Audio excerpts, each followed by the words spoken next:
Donc je vais appeler à la tribune Geneviève Demour, Perrine Balzac, Pascal Antoine et Jérémy Hénez pour cette session plénière.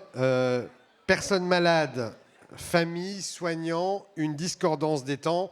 Fabrice l'avait évoqué tout à l'heure, c'était effectivement un article, le titre d'un article écrit par Virginie Ponel et par Armelle Debru. Donc aux intervenants, je vous invite à monter sur la tribune et on peut les applaudir en attendant qu'ils nous rejoignent.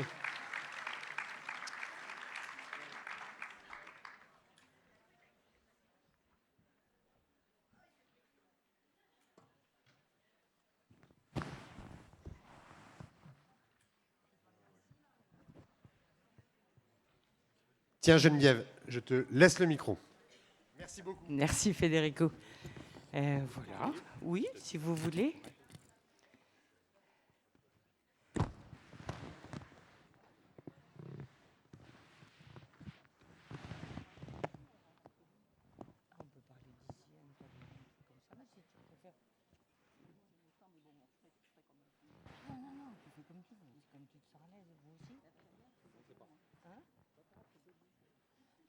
Moi aussi j'aime bien être debout, mais bon.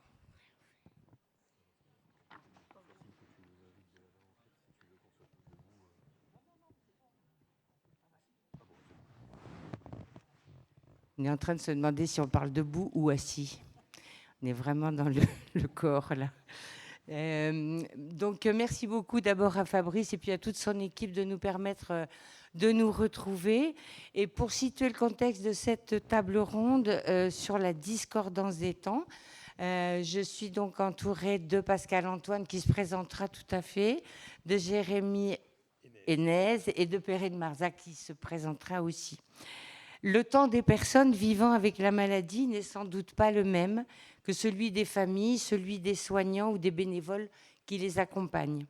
Ce temps suspendu, où se mêlent le présent et le passé, ce temps d'avant le diagnostic, où se mêlent angoisse et doute, ce temps de l'annonce qui vient bouleverser les certitudes, fracasser les projets, les dynamiques familiales, ce temps nécessaire pour accepter et faire confiance, ce temps long des émotions partagées et de la lenteur qui va s'installer quand le corps ne suit plus.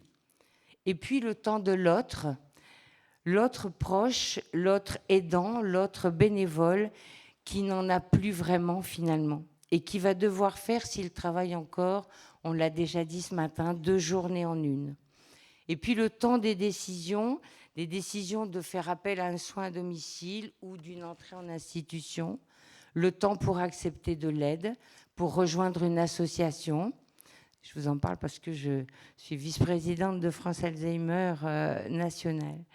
Et que dire du temps des soignants qui n'en ont pas, qui n'en ont plus assez pour s'autoriser ces perfusions de présence, pour prendre soin, pour rassurer, pour solliciter.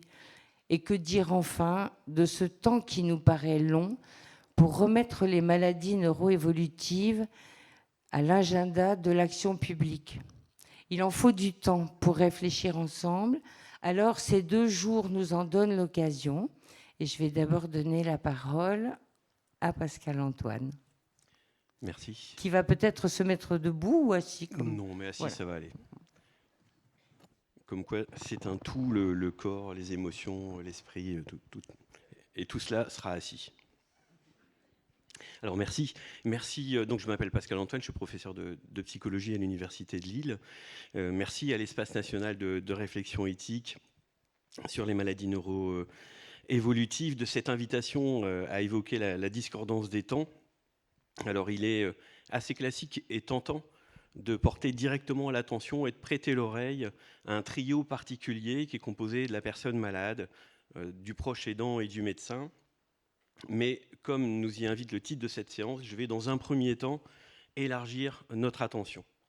Je voudrais qu'on examine le décor, le contexte, l'environnement humain, bref, tout ce qui va entourer ce trio. Et ce qui fait que ces interactions entre ces 3 personnes sont altérées, c'est-à-dire subtilement influencées par d'autres.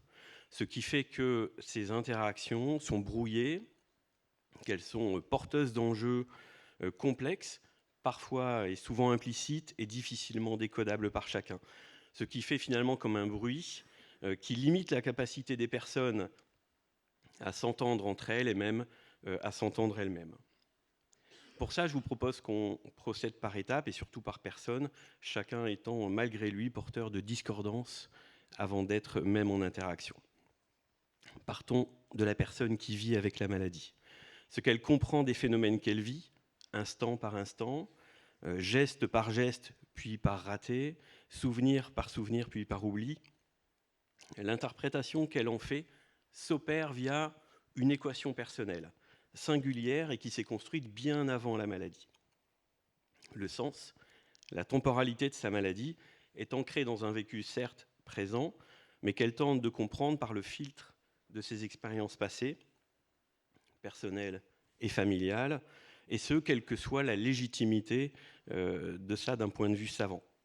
Autrement dit, si cette personne a accompagné jour après jour une mère qui a développé une maladie fronto-temporale, alors cela affecte le sens que elle va donner à sa propre expérience d'une maladie d'Alzheimer. Si elle a vécu dans son adolescence la maladie de Huntington de son père, cela bouleverse son rapport à l'expression de sa propre maladie et l'appréhension de ce qu'elle croit que vont vivre son mari et ses enfants. Le sillon de la discordance est déjà creusé avant même qu'il y ait interaction. Le proche, on pourrait prendre plein d'exemples de ce qui se passe pour les proches. On en avait entre un frère et une sœur hier dans le film qu'on a vu. Mais prenons ici l'exemple du conjoint. Il n'est pas le seul, ce proche, à être le témoin de la maladie et de son impact. Ses enfants le sont également. La fratrie tout autant. Mais avec des repères spatiaux et temporels qui sont différents. Chacun voit et tente de comprendre avec les informations disponibles, par téléphone, en passant régulièrement à la maison, en se voyant les week-ends ou au moment des fêtes. Le conjoint est le témoin, alors je vais exagérer un peu, mais heure par heure, d'une évolution inexorable de l'autonomie, tandis que les enfants, parfois éloignés, n'envisagent cette évolution que par bribes. Par exemple, les enfants qui vivent au loin entendent chaque semaine au téléphone la plainte de leur maman aidante épuisée qui rapporte une accélération des symptômes. Pourtant, lorsqu'ils font le déplacement un jour de fête, ils voient un père souriant, réactif, qui est porté par ce jour familial. Il y a discordance. Leur mère attend d'eux du soutien, des conseils, mais eux, ils risquent de douter de ses propos, douter de ses capacités, douter des décisions qu'elle prend et, implicitement ou explicitement, ils le feront savoir. Il y a une discordance des vécus et une discordance des soutiens. Le médecin, il est souvent tentant de retenir celui qui est coordinateur de la démarche diagnostique et du suivi. Mais ce n'est pas du tout le seul intervenant. Il y a le médecin généraliste, le neurologue de ville, le spécialiste de l'imagerie, de la génétique, les infirmières, les psychologues, l'ergothérapeute, l'assistante sociale, l'orthophoniste, le professionnel de la plateforme de répit, les intervenants au domicile, les membres de l'association de patients, etc., etc. Tant de visages qui vont poser des questions, qui sont parfois lourdes de sens, mais aussi d'ambiguïté, à des personnes qui sont, elles, avides de réponses. Tant d'intervenants qui répondent à certaines interrogations et parfois ne donnent pas tout à fait les mêmes réponses ou pas tout à fait avec le même tempo, et mettent à disposition des aides avec une temporalité et un dosage qui tient compte d'enjeux propres à leurs fonctions respectives. C'est un réseau d'intervenants et qui serait un peu à l'image d'un réseau social, mais informel, peu conscient de son existence et surtout sans modérateur. Tout à l'heure, on parlait de synergie, sans synergie. Le risque de discordance, il est réel, et le risque de compréhension un peu kaléidoscopique de la maladie et de sa temporalité est réel. Pour donner une vision d'ensemble, puisqu'ici on est dans une salle, ça ressemble à une salle de spectacle, on va prendre l'exemple d'un orchestre et de ses dizaines de musiciens. Vous êtes venu assister au spectacle et vous vous installez dans la salle, puis dans un premier temps, les musiciens se mettent en place et vérifient leurs instruments. Ce sont tous les gens autour de ce trio. Chacun teste indépendamment, ajuste, reteste dans une espèce de brouhaha incohérent de sons plus ou moins stridents les instruments. On peut même, en tant que spectateur, se demander à ce moment-là si l'orchestre national prestigieux qu'on est venu écouter ne s'est pas fait remplacer à la dernière minute par la disharmonie municipale de Champignol-la-Villeneuve. Et alors, enfin, les instruments se taisent et laissent place aux applaudissements alors que le chef d'orchestre entre sur scène. À un moment, il signe une espèce de baguette magique avec autorité la fin du bruit pour faire entendre un très bref silence, et sur ce silence s'installe la musique.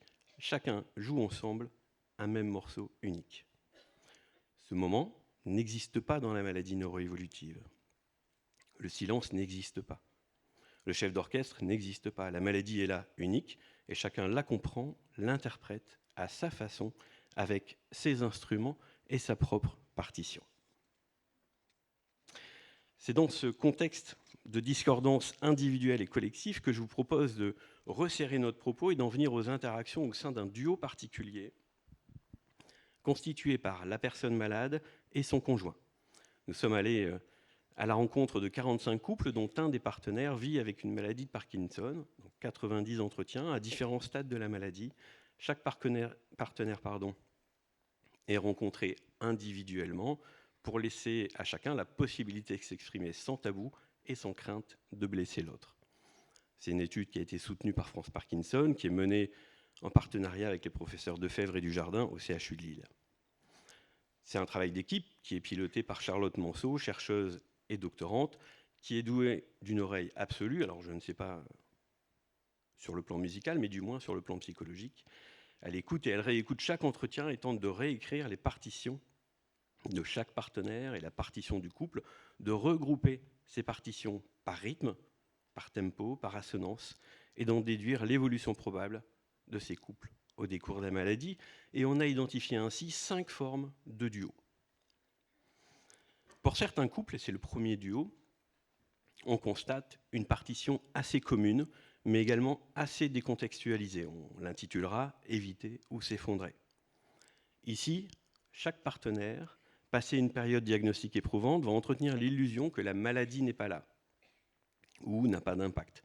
Il s'agit de se protéger en étouffant sa propre détresse, de protéger le partenaire dont on craint qu'il ne soit pas capable de supporter la situation ou qu'on ne souhaite pas contaminer par notre propre souffrance, protéger le couple, se protéger d'une réponse éventuellement non soutenante si on en venait à révéler nos difficultés à notre partenaire. Le temps, pour ces couples, est assez commun, assez accordé, il se limite aux échéances immédiates. La discordance ici n'est pas entre les partenaires, mais dans leur rapport à la réalité.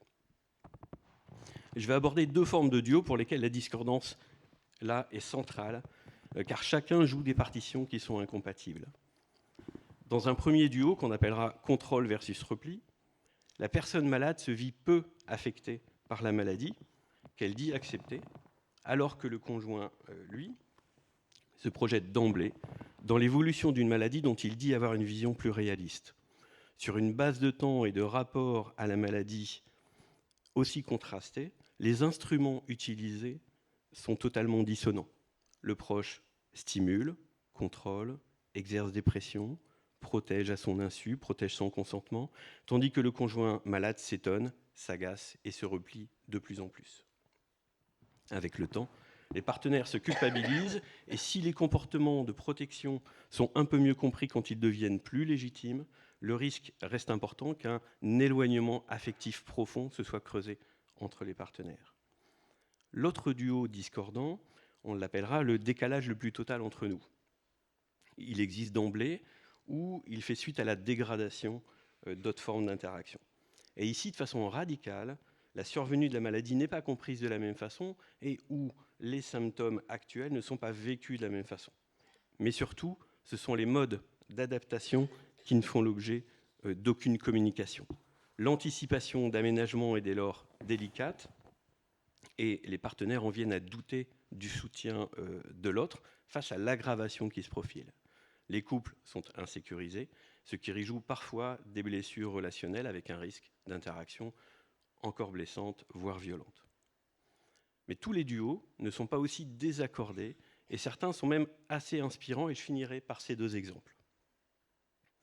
Dans une partition, faire face ensemble comme on l'a toujours fait, on observe un effort de chaque partenaire pour s'écouter l'un l'autre et comprendre pour soi et chez l'autre les changements et les besoins imposés par la maladie, mettre de l'énergie pour être au même rythme et faire couple. Et ce, souvent dans ce cas-là, sur la base d'une expérience de résilience commune face à des épreuves passées. Avec le temps, ces couples évoluent vers une autre partition, le relais discret, qui marquera un début de discordance. Dans cette dernière partition, le relais discret, installé d'emblée au début de la maladie ou un peu plus tard, comme on vient de le voir, les partenaires tentent de mettre en place des astuces, et là je parle des partenaires aidants, des astuces pour que le bruit de la maladie ne se substitue pas à l'équilibre du couple et de chacun. Des astuces sont mises en place sans que ce soit dit pour compenser les couacs, les fausses notes au quotidien. Cela devient évidemment de plus en plus difficile, voire périlleux, lorsque les symptômes deviennent bruyants et que les aides apparaissent au grand jour. En conclusion, la discordance, elle est portée malgré soi par chacun, du fait de sa propre histoire, de sa fonction, du groupe complexe auquel il appartient. Et lorsque des interactions s'installent, qu'elles soient en duo, en famille ou dans le vaste ensemble qu'on évoque, il n'y a pas de chef d'orchestre, il n'y a pas de répétition non plus. C'est un morceau unique qui s'improvise du début à la fin. Les discordances et les fausses notes, elles font donc partie naturellement de ces interactions et on n'est certainement pas voué à la cacophonie. Et j'espère que les deux duos comme le Faire Face Ensemble ou le Relais Discret seront inspirants à la fois pour d'autres duos, mais même à bien plus vaste échelle entre tous les intervenants pris en compte aujourd'hui. Merci beaucoup, Pascal. Merci beaucoup pour cette jolie interprétation à la fois de ce qui vient faire irruption dans la dynamique familiale et de la manière dont vous avez montré que la maladie touche une personne au cœur d'une histoire en fonction de ce qu'elle a vécu auparavant et de ce qu'elle a partagé auparavant. Et vraiment, merci beaucoup. Et puis de cette lumière d'espoir sur ces couples ou ces familles dans lesquelles la maladie fait sens et permet d'avancer ensemble. Donc, je trouve que c'est magnifique la manière dont vous nous avez partagé ça. Et puis, on va continuer avec la valse à 1000 temps avec Jérémy. Je ne sais pas pourquoi je veux toujours vous appeler Jérôme. Jérémy, qui donc va se présenter, mais il est ergothérapeute de formation. C'est ça. Je suis ergothérapeute depuis quelques années maintenant.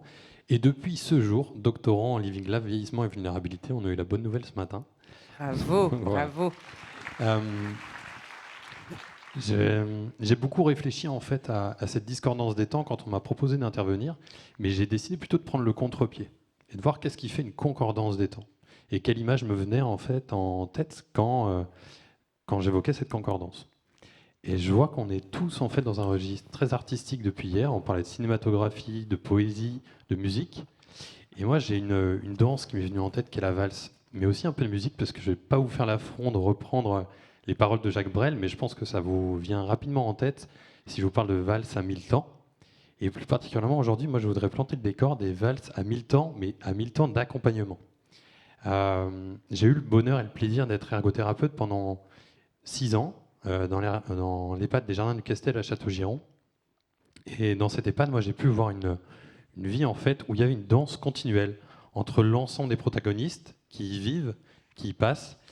L'EHPAD, pour moi, c'est un carrefour où les occupations se partagent, où la vie en collectivité, comme nous l'a très bien dit Fabrice ce matin, impose aussi son rythme et sa valse. Comme dans toute danse, nos pas sont parfois guidés par un rythme imposé par l'environnement, qu'il soit matériel, organisationnel, politique, financier ou humain. Et plus particulièrement, après, si je dois donner ma propre définition de l'EHPAD, je dirais que c'est un lieu aussi où nous prenons du temps, où nous donnons du temps, mais aussi où nous en recevons. Moi, les souvenirs que je garde en fait des accompagnements que j'ai pu réaliser restent focalisés sur les apports mutuels, sur le sens que je pouvais trouver dans les temps partagés. Et mon vocabulaire d'ergothérapeute me ramène souvent aux occupations partagées, avec l'ensemble des personnes rencontrées, qu'elles soient habitants, professionnels, proches ou l'intégralité de mes collègues internes ou externes à l'établissement. Ces propos, ils peuvent parfois être naïfs, utopistes, ou déconnectés des réalités de certains établissements au vu des dernières actualités, et qui partagent des temps en tout cas bien moins idylliques entre habitants et professionnels d'EHPAD. Il y a un concept qui m'est cher, c'est celui de co-occupation. C'est les occupations qu'on partage en fait avec autrui, que ce soit, comme je vous l'ai dit, les habitants, les professionnels. Ces co-occupations, elles ont un sens qu'on donne en fait aux activités qu'on partage. Et c'est extrêmement important d'en tenir compte parce que ça a sa propre valeur. La vie en EHPAD, c'est une danse qui prend place et qui déborde en fait de co-occupation. Du réveil auprès d'autrui et des soins du matin, au moment partagé en salle à manger, ou la pêche du dimanche après-midi au lac de Château-Giron. L'équilibre de chacun se construit par ses occupations, qu'elles soient individualisées ou partagées. Si on se focalise davantage sur les occupations partagées, elles se définissent aussi selon l'environnement, temporel comme géographique, dans lequel elles se déroulent. Si je vous parle du Finistère, vous allez tous être d'accord pour dire que c'est le plus beau département de France, à mon avis. C'est factuel et objectif. Quoique, quand j'y réfléchis bien, moi, ce Finistère-là, j'y accorde beaucoup d'importance parce que j'y ai passé du temps. Du temps dans mon enfance, dans mon adolescence. C'est un temps vécu, un temps géographiquement identifiable, un temps investi, un temps partagé, un temps contextualisé, et un temps en fait que je me prescris, un temps ressourçant. À croire que le temps est construit de subjectivité et qu'il porte en lui les marqueurs intimes de qui nous sommes, de ce qui nous lie à autrui aussi. J'aime bien vous donner des exemples. Et l'exemple que je voudrais vous donner là, pour voir l'importance du temps, c'est celui de Colette.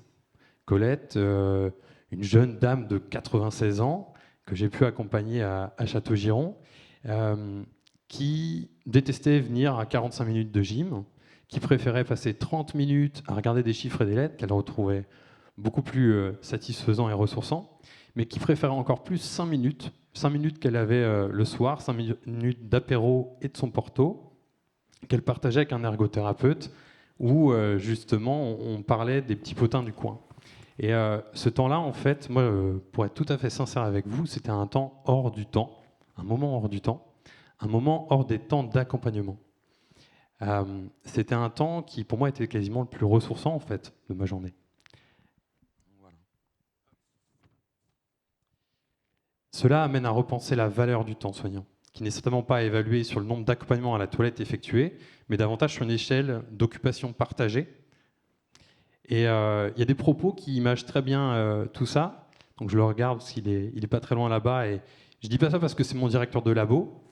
Mais il y a un livre qui est extrêmement intéressant qui s'appelle « S'affranchir du concept de handicap ». Et je vais en reprendre quelques mots. Donc des mots qui ont été écrits par Kevin Charras, Colette Hénard, Fanny Cérez et Anne-Claude Cérez, qui permettent aussi d'imager très bien tout ça. Malgré les discours récurrents à propos du care, on constate que celui-ci, étant par nature invisible, ne peut pas être comptabilisé, organisé, imposé, et qu'il devient l'apanage de quelqu'un. Cette invisibilité contribue à rendre difficile sa reconnaissance par la hiérarchie. Les clients et les bénéficiaires ou résidents revendiquent eux aussi le bénéfice du care, non pas comme un dû, mais comme le signe d'une relation humaine privilégiée. Donc les éléments identifiés ici contribuent très certainement à la souffrance éthique dans laquelle se trouvent nos valseurs lors de leurs 1000 temps d'accompagnement. Pour explorer aussi davantage en fait, toute la thématique de ce congrès, j'ai souhaité aller rééchanger avec mes anciens collègues d'établissement que j'ai quittés il y a 2 ans, mais aussi les résidents. Et donc j'ai pu discuter avec 13 résidents et 22 soignants, que je connaissais pour certains d'entre eux depuis plus de 5 ans, ce qui influence à mon avis aussi les réponses que j'ai pu obtenir et l'analyse que je peux en faire aujourd'hui, mais je souhaite quand même vous partager tout ça. Donc je leur ai posé une seule question. Lors de ces échanges, je leur ai demandé « Est-ce que vous pensez davantage au temps passé, présent ou futur, lors des occupations partagées se rapportant aux soins ?» L'idée en tant que telle, c'était vraiment de savoir à quoi est-ce qu'ils pensaient lors des temps d'accompagnement le matin. Les habitants ont exposé plusieurs éléments intéressants. La quasi-totalité d'entre eux avaient besoin de se sentir dans le moment présent. Et d'autres, en fait, se raccrochaient beaucoup aux sentiments passés parce que, justement, leur corps, leur capacité avaient changé. Pour vous rapporter les paroles clés d'un des résidents, lors des soins, je pense souvent à comment je faisais avant et que maintenant, tout est différent. Et puis, ils font à ma place, quoi. Ce constat peut très certainement être expliqué par le fait que souvent, lors des soins, la majorité des accompagnements réalisés ont davantage un focus sur le besoin d'aide que sur les habiletés de la personne accompagnée. Et du côté des soignants, ils ont été assez honnêtes, je pense, avec moi, en me disant que les soins avaient beaucoup évolué depuis mon départ et depuis notamment l'impact de la crise Covid, et que 77% d'entre eux m'ont naturellement évoqué le fait de penser davantage aux soins à effectuer lors des prochains temps d'accompagnement. Pour vous rapporter leurs paroles et leurs citations, la pression du nombre de toilettes à effectuer l'impose. Je voudrais penser à autre chose, mais j'y arrive pas. Sérieusement, on n'a plus le temps de parler avec eux, et on en est pleinement consciente. Avant, c'était pas comme ça. Mais ça, t'as vu, c'est la cata maintenant. C'est pas qu'on veut pas, hein, mais le rythme est là. D'autant plus que nous savons que c'est possible. On l'a fait, mais là, on ne le fait plus. Moi, ce que je vois dans tout ça, c'est de belles injonctions paradoxales et une souffrance éthique. Cette souffrance éthique-là, il ne faut pas penser non plus qu'elle n'est pas partagée par la direction. On a trop souvent tendance à faire une discordance justement entre le dialogue de la direction et celui des soignants, mais c'est important de rappeler qu'eux aussi ont souvent une souffrance éthique. Et à côté de ça, il y a 33% des soignants qui restaient malgré tout dans l'optimisme en se disant qu'ils arrivaient à le faire, à penser à l'accompagnement plus que tout. Et lors d'une présentation très récente avec des étudiants, j'ai une de mes étudiantes qui m'a dit « mais c'est fou ça, c'est comme si les résidents avaient besoin de vivre l'instant et que les professionnels d'étaler vers le futur de manière imposée. » Et j'ai trouvé que ça imageait aussi très bien toutes les réponses que j'avais pu obtenir. Mais oui, parce que c'est fou ça. On dirait bel et bien que l'image d'une discordance des temps, un rythme de valse dissonant, où les pas imposés de l'un ne répondent pas au rythme demandé par l'autre. Mais de ces échanges, à mon sens, il n'est pas possible d'en faire une généralité. Comme on l'a vu, comme on l'a dit, c'est bien trop lié à des perceptions individuelles et aux contextes environnementaux qui cadencent en fait le rythme de chacun et des échanges. Puis enfin, que dire des temps et des occupations partagées, fragilisées par une maladie neuroévolutive qui entre dans la danse et fait elle aussi valoir sa présence. Que se passe-t-il quand, au-delà des rythmes imposés par le contexte environnemental, les repères temporaux partagés ne se basent plus sur le même métronome, ni les mêmes partitions d'une valse déjà en décalage? Par rapport à ça, j'aime beaucoup les images, les métaphores, tout ça. Il y a un livre qui me plaît particulièrement, qui est le livre de Delphine de Vigan, Les Gratitudes, où on retrouve en fait les échanges qui émanent d'une relation tripartite entre une personne qui intègre un EHPAD, un soignant, mais aussi des aidants. Voilà. Merci beaucoup. Merci Jérémy. Je trouve que votre intervention s'inscrit complètement dans la continuité avec celle de Pascal. Au-delà des similitudes musicales et de danse, etc. Mais vous posez vraiment la question du sens que l'on donne, à la fois que l'on donne à ce que vit, ce que dit, ce que nous donne à voir la personne qui vit avec une maladie, qui quelquefois, ne pouvant plus le dire avec des mots, le met en scène de manière, c'est de nous transmettre à la fois son vécu émotionnel du moment, mais comme vous le disiez, son vécu émotionnel d'avant, c'est-à-dire qu'elle peut remettre en scène des histoires qui l'ont blessé, touché, fait grandir, voilà. Et puis vous posez la question du sens, et je crois que ça, c'est... on est tout à fait au cœur de cette démarche éthique où, à partir du moment où l'on considère que ce qu'on fait se limite à gérer, je mets des guillemets, parce que j'entends souvent ça, à gérer des insensés, je me demande comment on peut faire envie à des professionnels de s'engager dans cette magnifique aventure qui...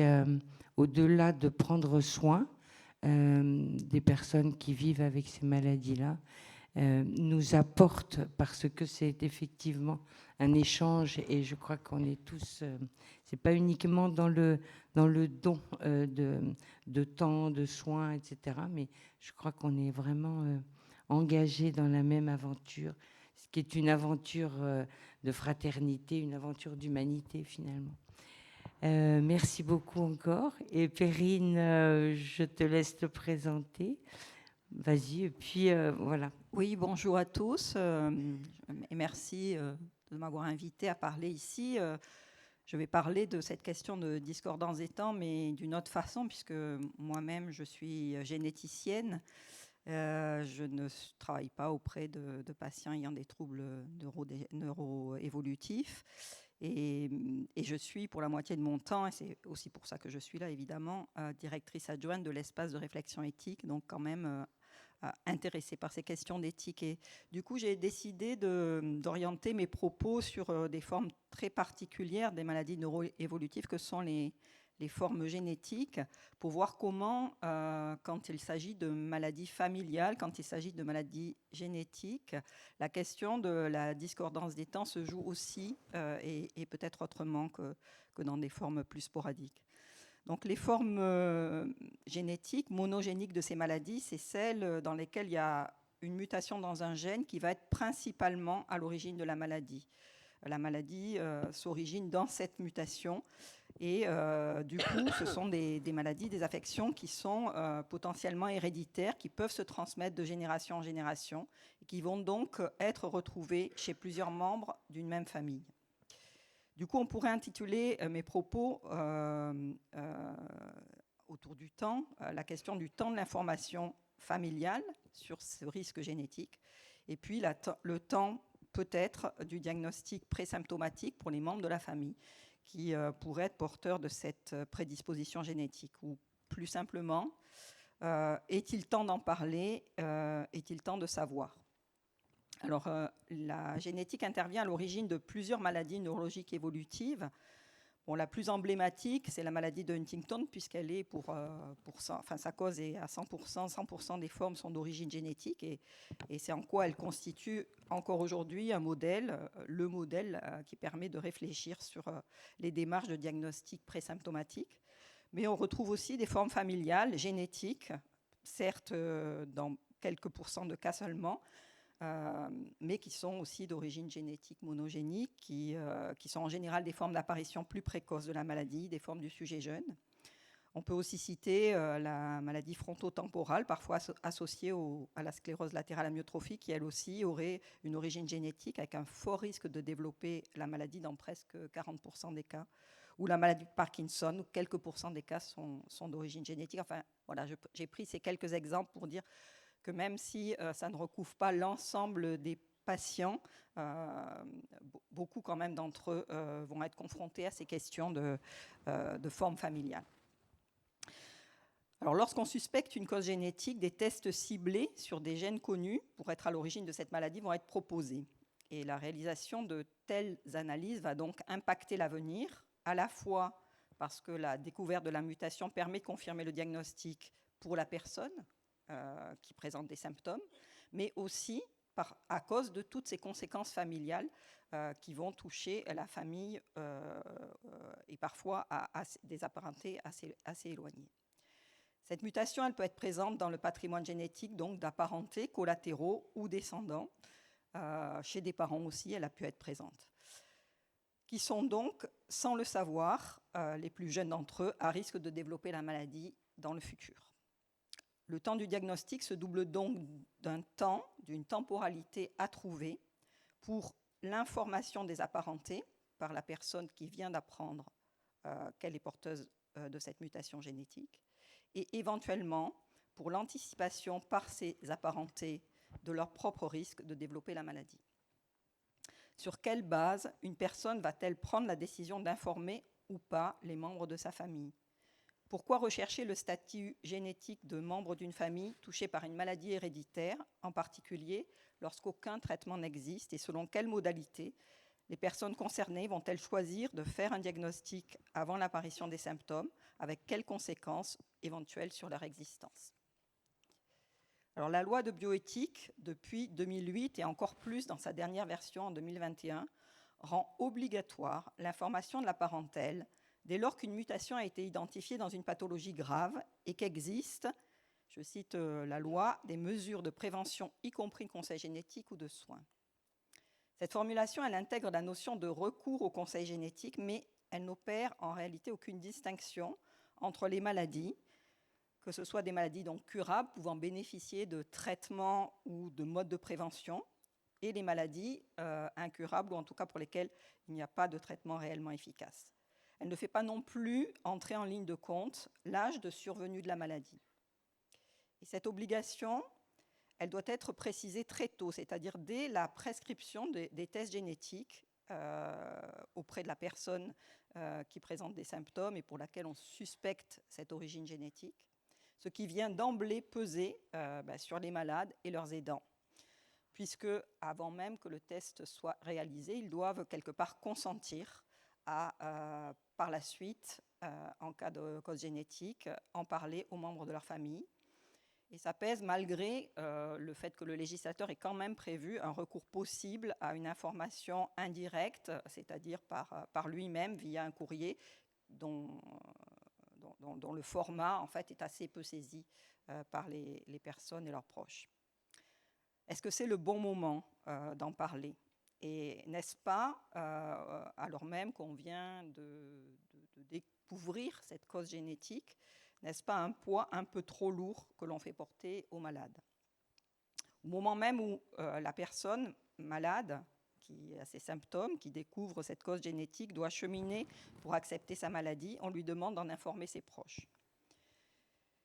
Alors je cite là un petit texte que le comité interassociatif maladie d'Huntington avait fait en amont de la dernière révision de la loi en 2018, donc quand il y a eu tous les débats avant la révision de 2021, où ils disent « L'annonce que l'on est porteur de la mutation génétique responsable de la maladie de Huntington dans le cadre de la consultation génétique correspond à un profond bouleversement du point de vue personnel.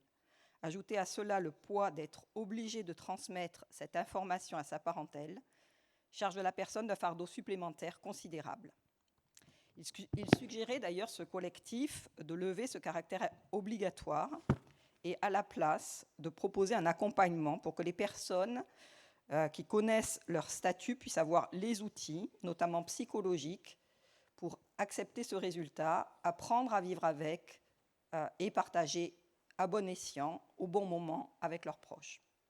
Mais le législateur n'en a pas décidé ainsi, il a gardé ce caractère-là d'obligation. Et en effet, il a voulu distinguer pour les membres de la famille, quand il y a une origine génétique familiale à des maladies, pour ces membres de la famille, de leur droit d'être informés d'un risque génétique, à travers donc, cette procédure d'information de la parentèle, de leur droit de connaître ou ne pas connaître leur propre statut génétique, c'est-à-dire par le fait qu'ils puissent ou pas demander un diagnostic présymptomatique, un diagnostic avant même que les symptômes n'apparaissent. C'est difficile de savoir quel est le bon moment et la bonne façon pour une personne de transmettre l'information aux membres de sa famille.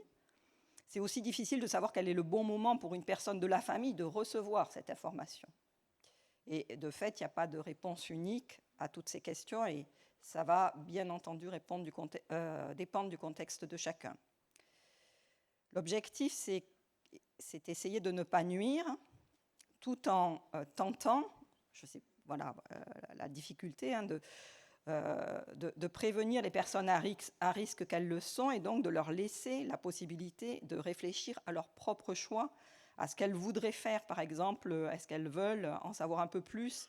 Est-ce qu'elles veulent éventuellement se faire suivre? Est-ce qu'elles veulent avoir des enfants et bénéficier d'un conseil génétique pour éventuellement ne pas leur transmettre cette maladie familiale? Donc voilà, leur cacher l'information, c'est les priver de ce choix. Leur donner cette information, c'est les propulser dans la maladie avant même qu'elle soit apparue. Alors, le diagnostic présymptomatique permet de déterminer si une personne qui n'a aucun symptôme d'une famille touchée par une forme génétique de la maladie est elle-même porteuse de la mutation retrouvée dans sa famille. Elle ne peut être proposée qu'à une personne majeure, à risque, c'est-à-dire appartenant à une famille dans laquelle cette maladie a déjà été diagnostiquée et confirmée génétiquement. Et elle a été mise en place de façon à respecter au maximum l'autonomie du sujet qui demanderait à faire ces tests génétiques, demanderait à réaliser ces tests qui, même s'ils ne déterminent pas un risque absolu de 100% lorsqu'on est porteur d'une mutation dans les formes familiales de ces maladies, on ne va pas à 100% développer la maladie, mais avec un risque vraiment très élevé qui se rapproche de ces 100% au fur et à mesure qu'on avance en âge. Et donc, le sujet doit pouvoir mobiliser son droit de savoir, d'en savoir plus, mais aussi son droit de rester dans l'ignorance, de ne pas aller plus loin. La procédure, elle doit être particulièrement vigilante aussi à la question de la confidentialité et du respect de la vie privée, parce que ces personnes, elles vont se retrouver évidemment du jour au lendemain avec cette étiquette d'une maladie qui va peut-être probablement un jour apparaître avec toutes ses conséquences, et donc les conséquences sur la vie familiale, les conséquences sur le travail, les conséquences par rapport aux assureurs ou autres. Du coup, ces consultations de présymptomatiques, elles doivent se dérouler dans des consultations spécialisées, pluridisciplinaires, et elles ont été organisées. Je vais maintenant m'appuyer sur des travaux qui ont été faits par Alkrich Patterson et Rabea Rizoa au sein de l'Institut universitaire de l'innovation et qui ont été publiés en 2020, qui ont travaillé sur les enjeux sociaux et éthiques du diagnostic présymptomatique à partir d'une synthèse de la littérature déjà existante sur ce sujet. Ces auteurs, elles distinguent deux approches dans le processus décisionnel qui amène au diagnostic présymptomatique. Il y aurait un premier type d'approche que les publications font apparaître, c'est qui défendent l'idée selon laquelle la décision serait en fait un processus rationnel dans lequel sont pesés les risques et les bénéfices associés à cette démarche, d'en savoir plus, en présupposant qu'ils ont une existence objective, ces risques et ces bénéfices. Et dans ce cas, le professionnel est a priori aussi bien placé que la personne, voire même parfois considéré comme mieux placé que la personne pour savoir quelle est la bonne décision. Le présymptomatique, bon, là j'en parle dans des maladies neuroévolutives, mais c'est la même démarche qu'on va trouver par exemple pour les prédispositions génétiques à développer des cancers dans lesquels il y a des moyens de prévention, des traitements possibles. Et donc, parfois, les chercheurs considèrent que voilà, les publications indiquent que voilà, il y a un rationnel, il y a des risques, il y a des bénéfices. Les bénéfices sont plus élevés, les risques sont moindres et on agit comme ça. Mais dans un second type d'approche, qui est peut-être effectivement un petit peu plus réaliste et dont d'ailleurs les professionnels prennent compte, la décision en réalité n'est que le moment d'un long processus qui amène peu à peu les personnes à réaliser ce que signifie la maladie qu'on retrouve dans leur famille, dans leur propre vie à eux, qui leur permet de prendre en compte la manière dont le diagnostic présymptomatique pourrait infléchir le cours de leur propre vie. Et dans cette approche, un cheminement partagé va se construire entre les soignants et les personnes concernées.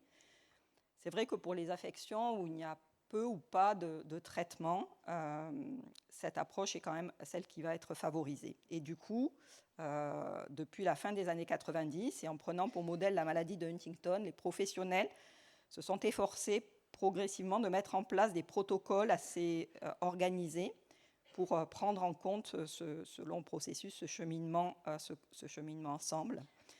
La décision d'entreprendre un test présymptomatique est alors une façon donc, qui nécessite de prendre du temps et qui suppose aussi de dissocier le temps consacré à l'information initiale des personnes sur ce que c'est ce test, qu'est-ce que ça peut, c'est ce qu'on peut voir, ne pas voir, ce qu'on pourra en déduire ou pas, et de consacrer donc un temps séparé des phases suivantes, en particulier de la réalisation du test, et parfois il y a plusieurs semaines ou mois qui peuvent se passer entre l'information initiale et la réalisation du test. Plusieurs mois de réflexion pendant lequel on leur propose une élaboration. Les personnes sont invitées à se projeter dans le futur, à imaginer ce que pourraient être pour elles les conséquences du test et à choisir aussi en fonction de ces conséquences. Et puis, idéalement, ce processus ne s'arrête pas à la décision de réaliser éventuellement le test et d'en connaître les résultats, mais aussi aussi donc par un accompagnement psychologique qui pourrait être proposé à long terme. Alors, en réalité, ce qui apparaît aussi, c'est que ces tests, ils apparaissent dans une trajectoire de vie, à des moments où le risque se fait plus présent. Un parent, un frère, une sœur va se faire diagnostiquer, la menace se rapproche, certaines décisions sont envisagées, l'âge de déclenchement de la maladie se rapproche, et donc les personnes vont s'interroger à ces moments clés et aller vers la demande de test. Alors juste pour conclure, à travers ces éléments, il me semble qu'on peut repérer plusieurs niveaux de discordance des temps pour les personnes touchées par des formes familiales de la maladie. Il y a le temps de la personne malade, qui est en décalage parfois avec le temps de ses apparentés à risque. Il y a le temps nécessaire pour le dire et le temps favorable pour l'entendre, qui ne sont pas toujours en phase lors de la démarche d'information de la parentèle. Il y a le temps, ou on pourrait dire la temporalité imposée par la loi, par les services spécialisés, par l'organisation des soins, qui ne correspond pas toujours à celle du patient et de sa famille.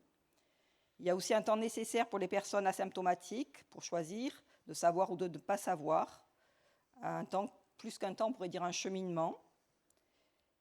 Et puis il y a parfois la nécessité de se projeter dans le temps au moment de décider d'avoir des enfants, par exemple, dans le but de préserver les générations à venir de la maladie retrouvée dans la famille. Je vous remercie de votre attention. Merci beaucoup, Perrine, de la précaution de tes propos. J'ai trouvé ça d'une grande bienveillance dans cette annonce et dans ce métier que tu fais, qui est un métier qui pourrait apparaître brutal, puisqu'on annonce des choses qui sont douloureuses. Federico étant déjà sur scène, je pense qu'on va s'arrêter là, parce que je crois qu'on est un petit peu en retard. En tout cas, merci à tous les trois. Et je crois que vous avez chacun donné votre regard et que les choses se sont articulées magnifiquement avec la rencontre au plus près de celui qui vit avec la maladie et qui, c'est lui qui nous enseigne des choses dans nos vies personnelles, j'imagine. Merci Geneviève, merci à tous nos intervenants pour cette belle session.